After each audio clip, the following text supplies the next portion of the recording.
Bonjour, 206, brebis, Jésus, loup.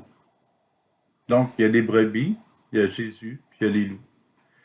Jésus dit aux personnes qui veulent évangéliser, « Voici que moi, je vous envoie comme des brebis au milieu des loups. » Comme première impression, cela ne semble pas très réconfortant. Pourtant, Jésus nous enverrait-il au milieu des loups, comme les brebis qui n'ont pas de défense? Pourtant, l'image est très forte. Nous devons alors réaliser un discernement de ce que les brebis sont incapables de faire. Lorsque les brebis sont dans l'enclos, tout va bien, mais un éleveur n'enverrait pas ses animaux au milieu des loups. Or, Jésus nous met en garde et nous invite à la prudence et au discernement. C'est comme s'il nous disait de bien prendre le temps, de réfléchir, de nous habituer à observer le monde dans lequel nous sommes, pour bien réagir et bien répondre aux personnes qui sont sur la même route que nous. Mais au-delà de toutes les précautions que nous pouvons nous donner pour bien nous lancer en mission, il est vital que Jésus soit le premier devant nous. Jésus doit être le centre, le sommet et la base de tout ce que nous sommes appelés à réaliser dans le monde. Laissons à Jésus sa place au centre, entre nous et le loup.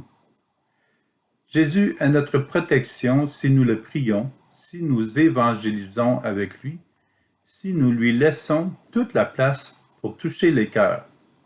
Toute mission commence avec Jésus, se réalise avec Jésus et se continue avec Jésus. Tout ce que nous pouvons apprendre de Jésus et tous les moyens que Jésus nous offre sont majeurs pour une mission digne d'un enfant de Dieu, d'un disciple qui est comme une brebis envoyée au milieu des loups d'aujourd'hui. Ayons confiance en Jésus et osons prendre le chemin avec lui pour la gloire de Dieu et le salut du monde. Cependant, si nous nous éloignons de Jésus, nous donnons prise aux loups de ce monde. Drogue, divination, possession, ainsi de suite. De plus, tout ce que nous essayons de régler, de posséder, de manipuler, de détruire par nous-mêmes, sont les loups qui nous guettent dès que nous sortons de l'enclos de celui qui veille sur nous. Pire encore, nous irons dire que c'est la faute de Jésus qu'il n'est pas avec nous. Dès que cette pensée surgit en nous, prenons-la comme un signal important. Il est temps de nous détourner du mal et de revenir près de Jésus. Revenons rapidement et laissons-nous aimer à nouveau. Lâchons prise de tout ce qui nous retient et de tout ce que nous voulons faire sans lui. Laissons Jésus nous défendre.